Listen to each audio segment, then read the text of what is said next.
alhamdulillahilladzi hadana bi'abdihil mukhtari man da'ana ilaihi bil idzni wa qad nadana labbaika ya man dallana wa hadana salla alaika Allahu barikalladzi bika ya musyaffa'u khassana wa habana wassalatu wassalamu ala sayyidina wa habibina wa syafi'ina wa maulana Muhammadin wa ala alihi wa sahbihi ajma'in, amma ba'd.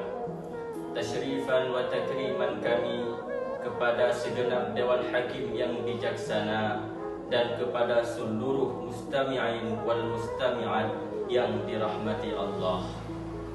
Andaikan manusia tahu manfaat apa yang ada di dalam bersalawat kepada Sayyidina Rasulullah dari sebuah anugerah, mereka tidak akan berkata sebuah perkataan kecuali bersalawat kepada Rasulullah sallallahu alaihi wasallam. Wa qad rawal Imam Muslim fi sahihihi min hadithi Sayyidina Abdullah ibn Amr ibn As radhiyallahu anhu qala qala Rasulullah sallallahu alaihi wasallam man shalla alayya salatan sallallahu alaihi biha ashran. Telah diriwayatkan oleh Imam Muslim di dalam sahihnya dari hadis Sayyidina Abdullah ibn Amr ibn As bahwa Rasulullah bersabda, barang siapa yang bersalawat kepadaku satu kali, maka Allah akan bersalawat kepadanya 10 kali salawat. Apakah kita paham arti bahwasanya Allah bersalawat kepadamu? Apakah kita paham bahwasanya kita hamba yang fakir? Annana abdun dzalil, bahwa kita hamba yang hina.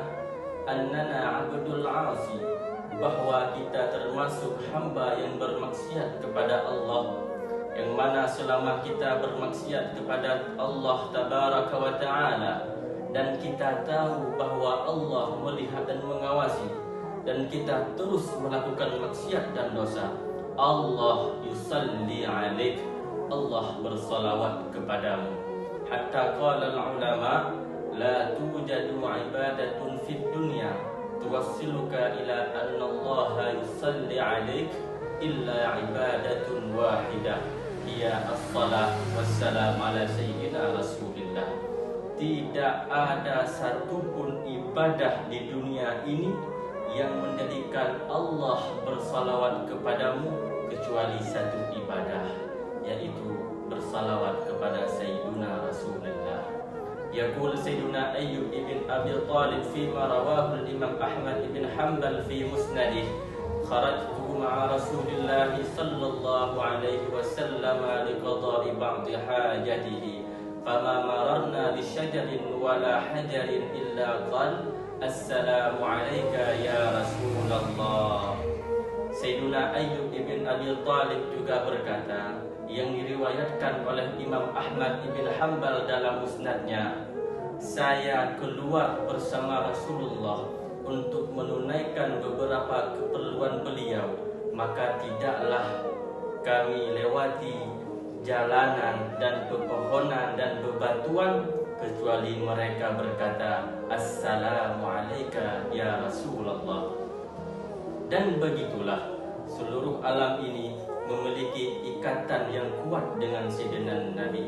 Qala tabaraka wa ta'ala fil Qur'anil mubin, huwallazi yusalli 'alaikum wa malaikatuhu liyukhrijakum minadh dhulumati ilan nur.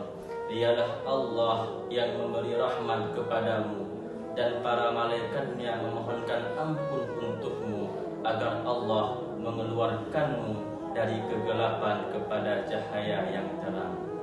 Ya ahbabi, kita semua berada dalam kegelapan. Wallah, kita semua dalam kegelapan lalai dan jauh dari Allah. Wallahi, kita semua dalam kebutaan mencari dunia dan jauh dari mencari ridha Allah. Wallahi, kita semua berada dalam kegelapan di kehidupan kita karena maksiat dan dosa kita. Ya Sayyidi, bagaimana pendapatmu jika Allah memberimu karunia dengan mengeluarkanmu dari kegelapan kepada cahaya yang terang, dan semua itu tidaklah kecuali melewati pintu bersalawat kepada Sayyiduna wa Maulana Muhammad sallallahu alaihi wasallam. Allahumma ja'al qalbana mamlu'an bimahabbati ila Rasulillah. Amin ya rabbal alamin. Hadana Allah wa iyyakum ajma'in. Tsumma assalamu alaikum warahmatullahi wabarakatuh.